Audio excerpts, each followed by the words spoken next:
Halo semua. Seperti janji kita kemarin, kalau cerita warga akan menjawab beberapa pertanyaan seputar Tumbal Proyek Session 2. Kami sengaja mengadakan segmen ini karena sebagian dari kalian mungkin ada yang kurang paham dengan alur ceritanya. Apalagi kalau kalian baru mampir ke channel cerita warga. Wah, pastinya bingung banget deh. Kami sudah merangkum beberapa pertanyaan yang diambil. Banyak juga pertanyaan yang mirip-mirip ya intinya. Mungkin ini juga akan mewakili pertanyaan kalian.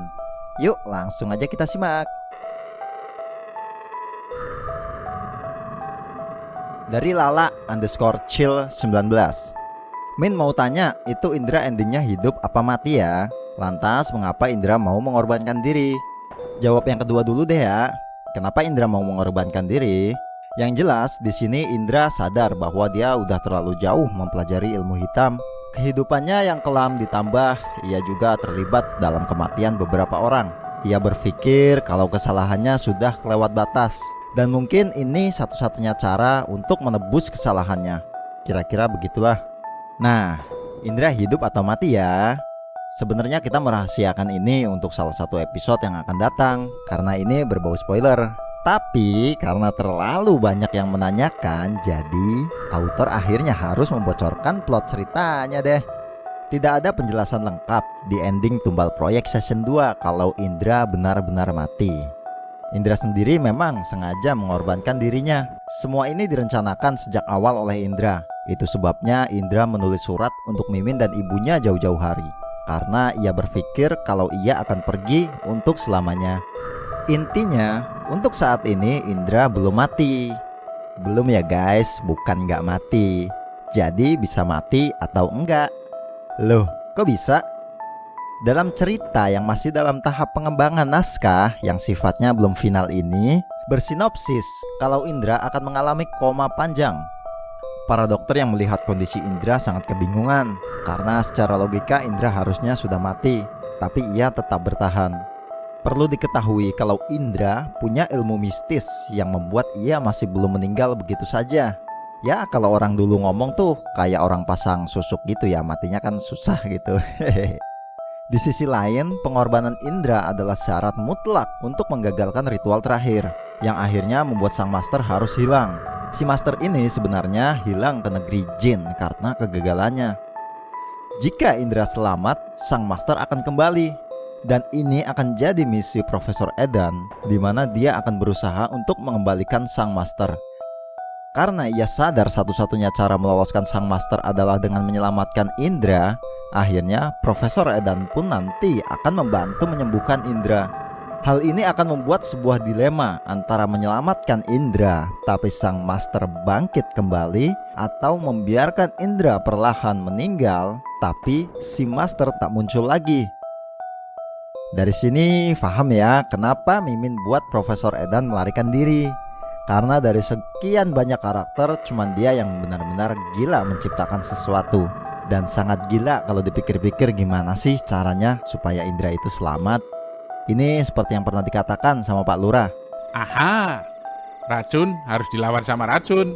Orang gila juga harus dilawan sama hehehehe. Jadi bagaimana menurut kalian? Perlukah Indra diselamatkan? Jika Indra selamat, siapkah para warga jikalau si master ini harus kembali dengan masalah yang lebih besar? Kita lihat nanti ya. Perjalanan cerita warga yang jelas masih sangat panjang, dan pastinya kita masih akan mengembangkan cerita lebih luas lagi. Capek nih gua nih lari-larian terus begini nih. Gua istirahat dulu lah, capek nih. Pertanyaan selanjutnya ini diambil langsung dua nih, karena kebetulan pas komen di Instagram kita ada atas bawah, dan dua pertanyaan ini cukup menarik sih. Dari Sena 2522 dan Muarai 31. Kenapa tiba-tiba ada Anto di atas dan langsung mukul Profesor Edan? Bang, kenapa Munyeng langsung ketangkap sama Profesor Edan?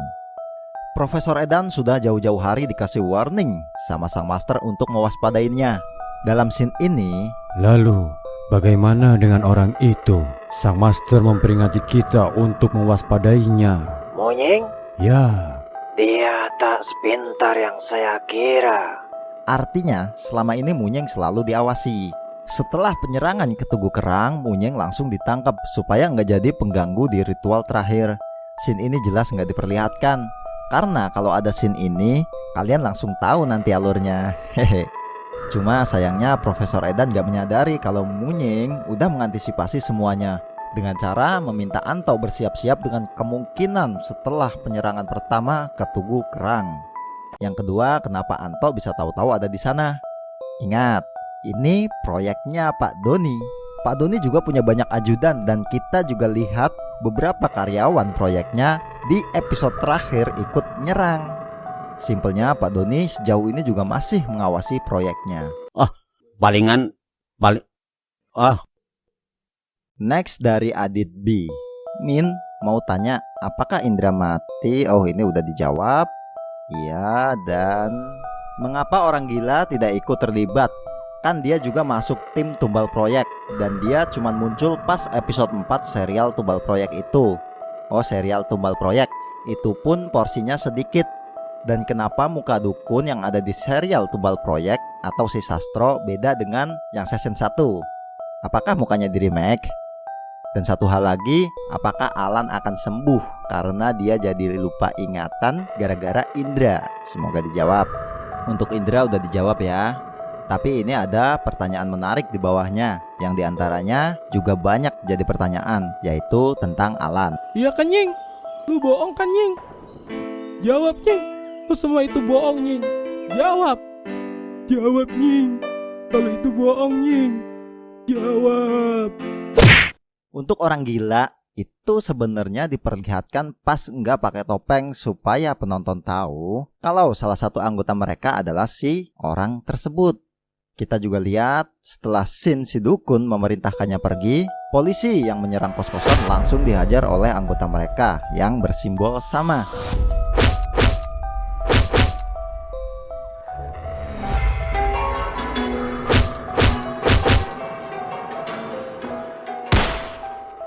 Artinya wanita itu ada sejauh ini jadi salah satu anggota mereka. Selanjutnya, kenapa dukun sastro wajahnya agak beda? Sebenarnya secara struktur wajahnya masih tetap sama kok, cuma diperbarui aja. Ini hal yang wajar dilakukan sama animator, yaitu mengupgrade visual. Kalau diperhatikan, wajah yang dulu stylenya agak sedikit berbeda, makanya diperbarui. Kalau kalian perhatikan, ada kok sebenarnya di sini karakter yang diperbarui juga wajahnya. Ini dia. Yups, Amel. Kenapa diperbarui? Karena kita sebagai animator pengennya sih kedepannya hasil animasi kita makin bagus ya. Mungkin ini salah satu kelebihannya nih. Apaan tuh? Lo bisa nulis naskah kan? Kalau nulis mah jago gua. Emang ada apaan? Tuh kan bisa lebih smooth Amelnya. Hehehe. Sebenarnya karakter Budi, Harjo, Munying juga udah mulai diperbarui sih. Cuma belum kita terjunin ke channel YouTube kita karena masih ngerasa belum sempurna. Mungkin next time ya. Lalu yang cukup banyak ditanyakan masalah Alan nih. Oke, jadi kami minta maaf banget nih. Sebenarnya udah sempet buat scene Alan keluar dari rumah sakit nih. Ada ono apa iki Om sebenarnya? wes engko wae lah ceritane. Ayo mlebu sik istirahat. Tapi tim editornya lupa masukin kemarin karena terlalu fokus sama penyelesaian ending tumbal proyeknya. Karena udah terlanjur nggak dimasukin, ya mungkin nanti kita buatkan aja ya episode spesialnya kepulangan Alan. Oh iya, kalian juga pasti bertanya-tanya kenapa Alan nggak punya banyak peran di sini. Sebenarnya ini masalah internal sih ya. By the way, pengisi suara Alan nanti tanggal 18 Desember nikah.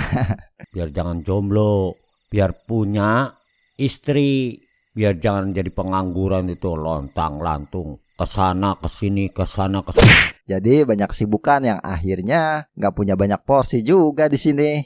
Dan selamat menempuh hidup baru ya buat pengisi suara Alan. Mudah-mudahan habis nikah nanti bisa aktif lagi ngisi suara, biar penonton bisa kembali menyaksikan penampilan Alan ya. Oh gitu. Itu baru yang gua cari. Dari tadi aja lu ngomong begitu sama gua gua nggak emosi. Next dari 020308M. Kak, apakah Dodo mau tinggal sama papahnya lagi? Untuk saat ini sih enggak ya. Dodo juga udah pernah menyampaikan. Gue emang minggat dari rumah. Loh, kok gitu? Ngapain gue di rumah kalau udah gak ada yang peduli sama gue? Mendingan gue hidup sendiri. Waduh, Ya jangan gitu dok, orang tua lu pasti khawatir sama lu dong selama ini. Dia mah cuma peduli sama dirinya sendiri. Lagian kalaupun dia nyairin gua dan nemuin gua di sini, gak bakalan gua mau balik. Gua udah nyaman begini, hidup mandiri. Dan cerita ini juga masih dalam tahap pengembangan, yang berpotensi bakal ada storynya tersendiri nanti. Ditunggu aja ya. Dodo kabur dari rumah tuh supaya papa bisa introspeksi diri. Kok malah cari janda muda? Parah-parah. Dari Aditamji _ gimana kabar Pak Banjir minum ramuan Profesor Edan? Apakah udah sembuh? Apa gimana? Ini juga hal yang banyak ditanyakan ya. Ada kemungkinan efeknya masih ada, atau kemungkinan juga enggak. Karena apapun bisa terjadi sama dia. Dia memang hadir sebagai penyegar, terutama untuk menambah momen-momen lucu. Jadi untuk karakter yang satu ini nggak perlu terlalu serius ya nanggepinnya, karena dia pasti baik-baik aja. Lo nggak tahu si Banjir lo, hah? Dasar perempuan gila nggak tahu diri. Nih, tampan ini, pukulan petir menyambar nyawa. Woi, Next, dari Jambulolopo, Rinas Nur, Kiki _ Satrian. Sebenarnya siapa sih bapak sang master itu? Mohon dijawab karena penasaran. Assalamualaikum Min. Waalaikumsalam. Itu apa kabar yang disekap sama Yuki? Dan bagaimana kabar Yuki? Gua penasaran, si kakek yang nyari sepeda itu kan ada keluarganya pas di awal muncul. Kok bisa dia jadi aktor di balik tubal proyek? Terus apakah karakter si kakek itu akan hilang setelah ini? Pak Wahono, kalian bisa lihat di sini ya. Dalam episode ini menjelaskan pertama kali kehadirannya di cerita warga. Pabean itu desa di kecamatan apa ya Pak? Tirto mas, Tirto. Lalu apa kabar sama yang disekap Yuki? Ini kan sebenarnya udah diselamatin ya sama Budi. Cuma memang nggak kita buatkan scene-nya bagaimana mereka dipulangkan. Kalian nggak apa-apa? Bud, kita nggak apa-apa kok. Untuk bagaimana nanti Pak Wahono ke depannya itu masih dalam pengembangan ya. Jadi kita juga belum bisa memastikan. udah nggak usah bawel Pak. Pokoknya Bapak pasti pulang lah sampai tujuan. Terus gimana ini Pak? Anterin saya. Tetap nanti saya anterin pulang, nggak usah banyakan omong. Next, dari Wisnu Tama .official. Gua penasaran sama nasib sang Master Gan. Semoga dijawab ataupun dibuatin videonya. Tadi di awal-awal kita ngejelasin gimana Profesor Edan akan mencoba kembali membangkitkannya ya. Jadi nasibnya tergantung nanti berhasil atau enggak. Dari Absar _AA. Kemana aja si Alan? Kok cuma di episode pertama doang dia muncul? Kok nggak pernah ada sesi kunjungan untuk Alan? Alan tadi udah dijelasin ya, kenapa kemunculannya porsinya sangat sedikit. Dan untuk sesi kunjungan Alan sebenarnya ada kok. Loh, kalian udah di sini? Iya, Bud. Nengok Alan juga nggak? Katanya dia masuk rumah sakit. Niatnya Lek, tapi tadi pagi katanya dipindahin ke RSJ. Lalu kita juga diperlihatkan kalau Alek dan Dodo sempat mengunjungi Alan di rumah sakit jiwa. Gua pulang dulu ya, Lan. Semoga lu cepet pulih kayak dulu lagi ya. Next dari Ahmad _Isr. Munying kan cerdas, kenapa dia ninggalin Dr. Edan begitu saja? Padahal kan belum mati. Walaupun untuk season selanjutnya masih ada dokter tersebut, mungkin seharusnya Munying melakukan tindakan yang lebih dari itu. Seenggaknya buat nutupin kalau season selanjutnya ada dokter tersebut yang mungkin masih buat onar. Itu aja, terima kasih. Sama-sama. Oke, jadi saat itu momennya udah terlalu mendesak ya. Kita bisa lihat, bahkan jika telat 1 detik aja mungkin Panglima Jin akan bangkit. Itu sebabnya daripada ngurusin Profesor Edan, mending Munying langsung menghubungi teman-temannya. Nah, saat itu juga Pak Ian ngasih tahu kalau belatinya adalah kunci untuk membangkitkan Panglima Jin. Oleh sebab itu Munying memilih mencari belatinya saja. Lu pikir lu hebat, bocah? Hehehe. Tok, bawa lari belatinya. Next dari Karisma _Deva0515. Nah, ada yang menjanggal dari kemarin nih Bang. Pas denger si Master ngomong kayak gini, sejak Pak Wahono datang ke kampung ini, aku sadar bahwa merubah menjadi dia adalah hal yang paling tepat. Jadi selama ini yang sering muter-muter nyari sepeda bukan Pak Wahono, jadi si Master. Terus kenapa bisa si Mandor yang dijadikan tumbal terakhir? Terus apakah si Dodo bakal kembali pulang ke rumahnya? Dan si Alan juga bakal sembuh apa enggak? Aku tunggu jawabannya. Beberapa pertanyaan udah ada jawabannya ya. Jadi akan dijawab yang belum ada jawabannya aja. Yups, benar. Yang selama ini berkeliling itu adalah sang master yang sedang memata-matai. Ini juga jadi alasan kenapa si master ngomong ke Profesor Edan untuk mewaspadai Munying. Karena kalau kita lihat dalam episode Detektif Munying, ia sempat muncul secara mendadak. Dan dari sanalah ia melihat sosok Munying yang berpotensi jadi pengganggu misinya. Dari informasi yang terkumpul saat ini, ada 4 orang yang dicurigai sebagai tersangka. Pertama, Pak Wahono. Dia tuh orang tua yang tempo hari minta dianterin pulang. Pak Tony mergokin dia, ada di belakang rumah. Next dari Kusnul_Fatik 2. Saya punya beberapa pertanyaan di sini. Pertama, kenapa Pak Wahono adalah karakter yang paling membingungkan selama episode berlangsung? 2, kemanakah Profesor Edan dan Sastro, si dukun, setelah tumbal proyek season 2 berakhir? 3, mengapa Indra tewas? Sepertinya ini udah dijawab. 4, nasib Alan juga udah.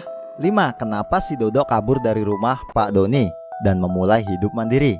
Oke, jadi dijawab pertanyaan yang kedua sama 5 aja nih ya. Pak Ian di sini menjelaskan, semuanya sudah kita amankan. Sayangnya Profesor Edan tidak kita temukan. Artinya semua sudah diamankan, termasuk si Eko. Ya, hanya satu yang tidak berhasil ditangkap. Dan yang kelima udah dijelasin sama Dodo kenapa dia kabur dari rumah. Bukan cuma itu. Ngomong-ngomong, ini foto siapa? Oh, itu foto mamahku. Dia udah meninggal. Kematian ibunya jadi pukulan berat buat Dodo dan Susan yang mengakibatkan Dodo memilih pergi dari rumah. Kalau kita lihat dalam episode Jessica Method, Susan pun mencoba mencari kehidupannya sendiri mengikuti jejak kakaknya. Kalian sadar nggak sih kalau nama Pak Doni dan Dodo sama-sama depannya Do? Doni, Dodo. Ini udah di spoiler dari awal loh sebenarnya. Jangan-jangan dobleh? Bleh. Lu bibirnya masih begitu aja lu. Ini kalau gua sentil enak nih. Oke, next. Dari Sahla_Aziza. Aduh, banyak amat nih. Terima kasih udah nyempetin waktunya buat ngetik panjang lebar kayak gini ya. Assalamualaikum. Waalaikumsalam. Ada beberapa pertanyaan nih dari aku, semoga dijawab ya. Mungkin beberapa pertanyaan kayaknya udah dijawab ya. Jadi kita cari pertanyaan yang belum dijawab aja ya. Gimana kabar Alan? Alan sudah dijawab. Apakah psikopat udah mengetahui kalau yang dia penggal kepalanya itu bukan Profesor Edan? 3, apakah Dodo mau tinggal sama Pak Doni? 4, kenapa Munying tiba-tiba langsung ketangkap? Ini juga sudah dijelaskan. 5, bagaimana nasib Pak Eko alias Mandor? Ini juga sudah dijelaskan. 6, bagaimana nasib Om Banjir? Juga sudah dijelaskan. 7, bagaimana kabar Budi? Oke.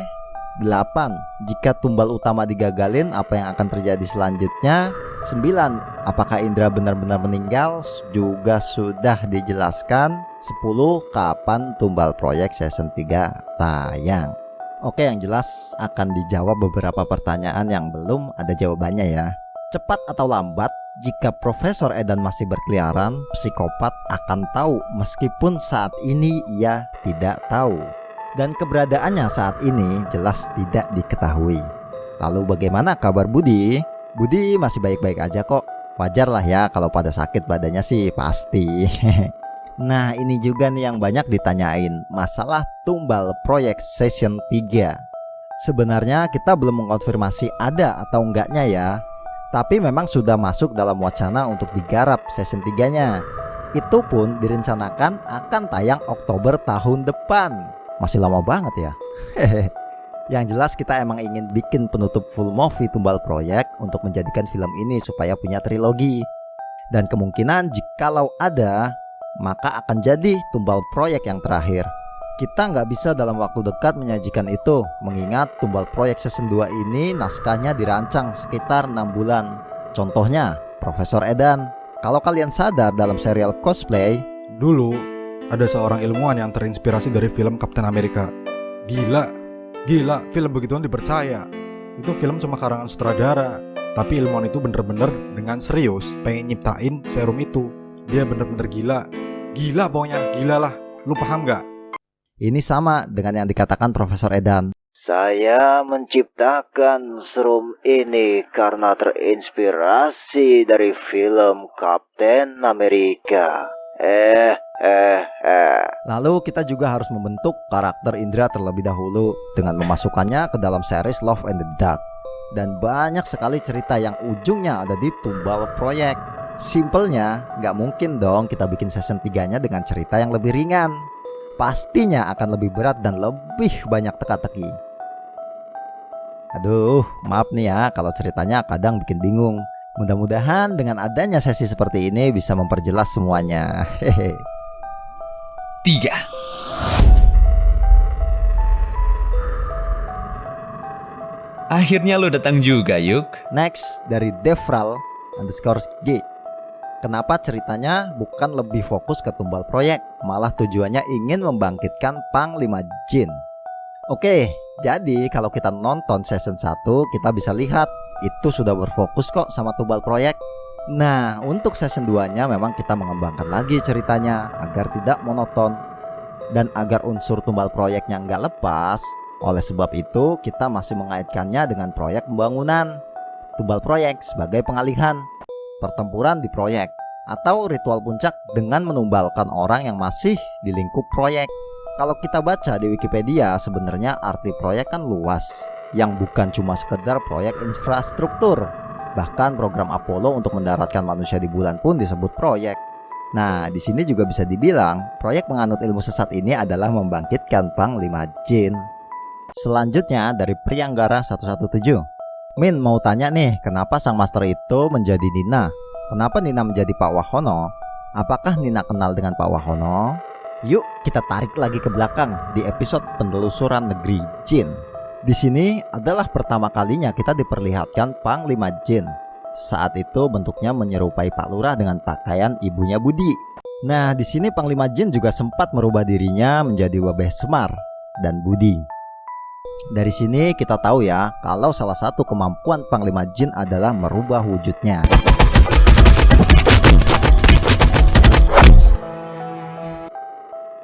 Dan sebenarnya kita udah kasih bocoran sih di scene ini.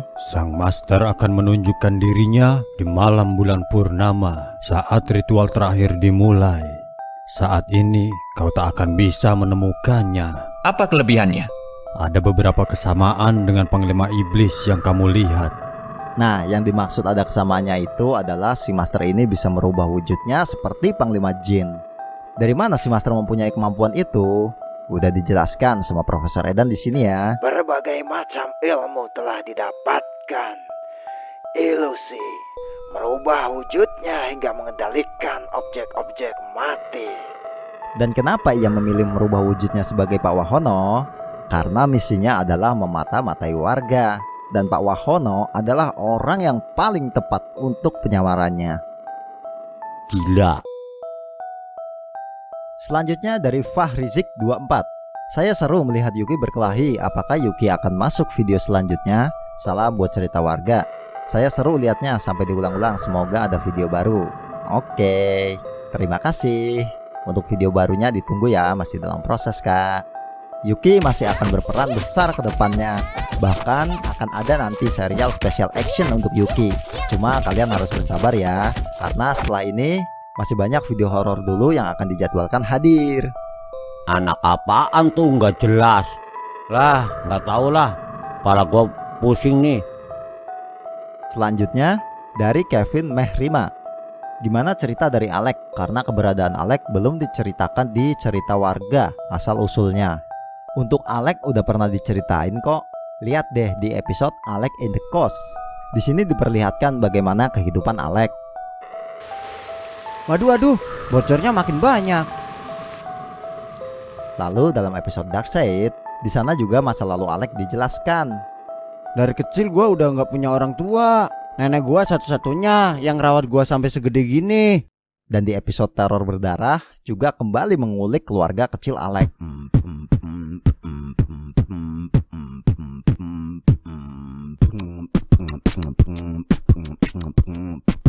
Next dari Dimas 97658 bla bla bla bla bla bla bla. Eko mantan mandor proyek. Kenapa dia ingin dijadikan tumbal?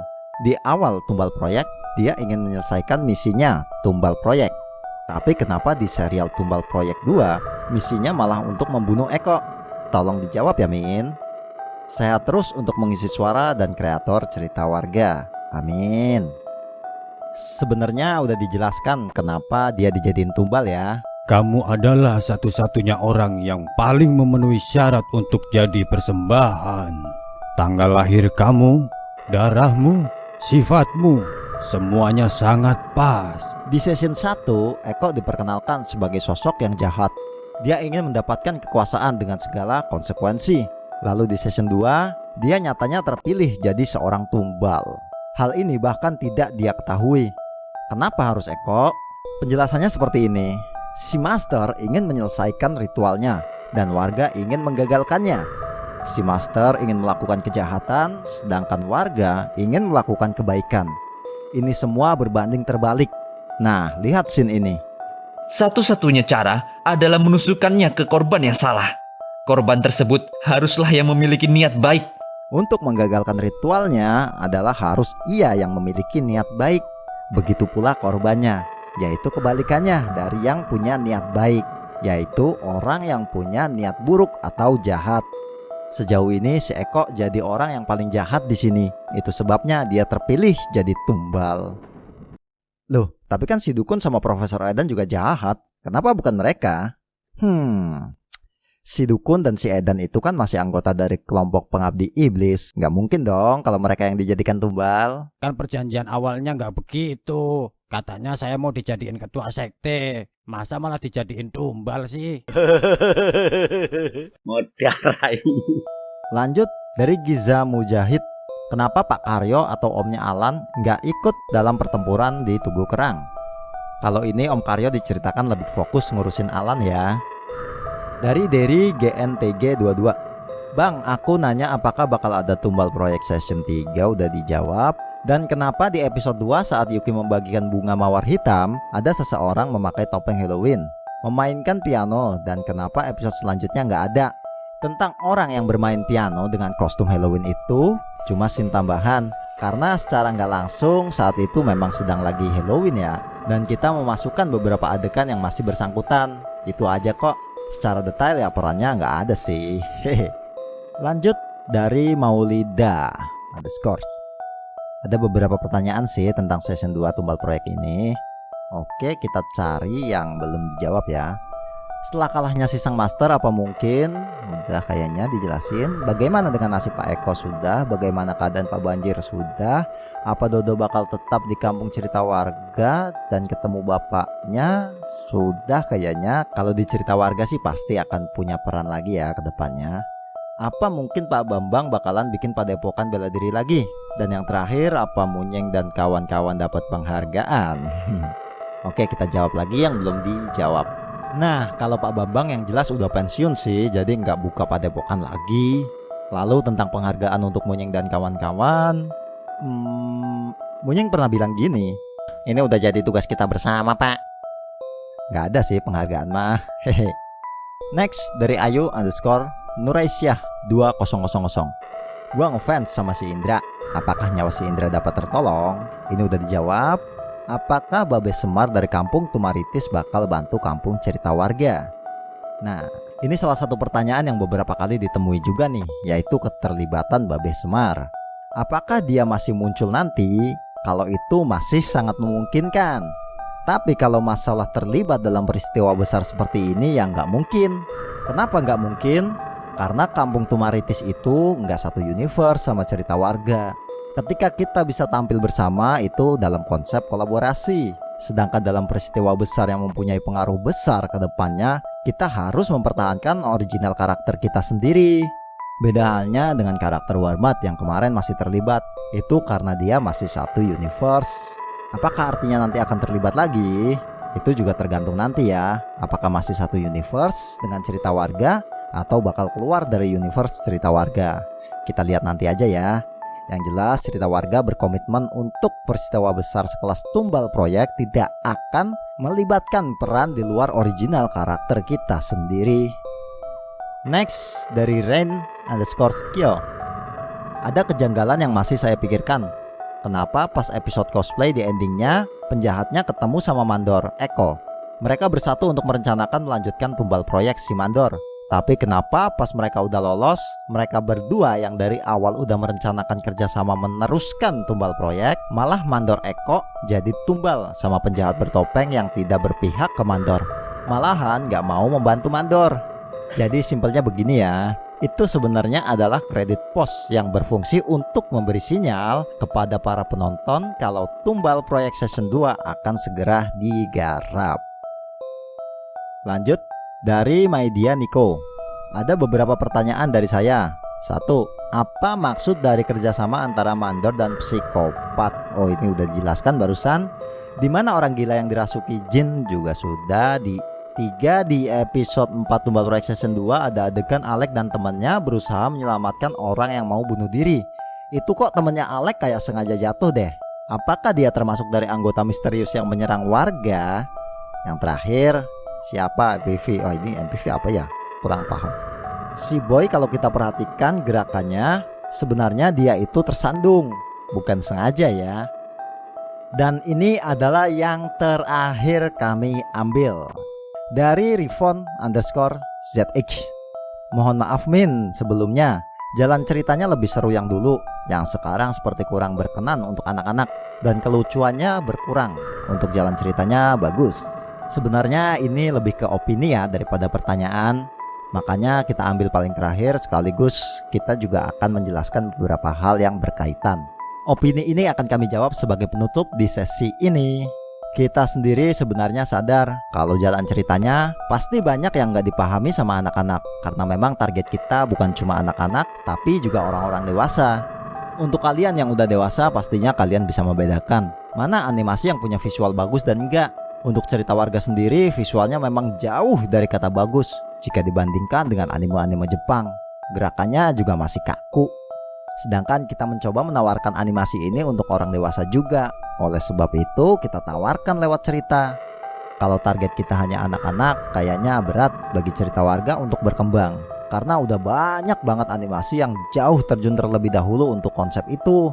Cerita warga jelas harus mencari perbedaan supaya ketika kalian mampir ke sini kalian bisa melihat hal yang cuma bisa kalian temui di cerita warga.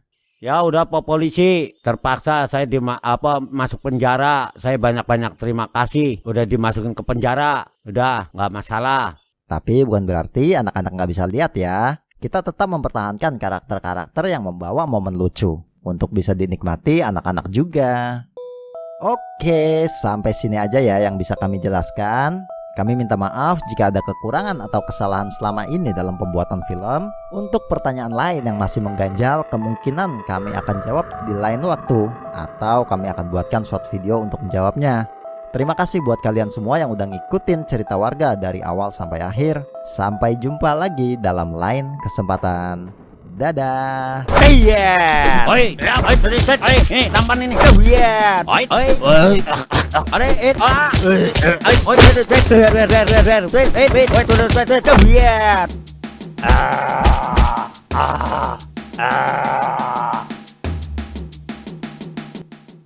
Bleh, banjir nggak apa-apa bleh. Gak tau lah gua Ton. Yang penting mereka semua KO.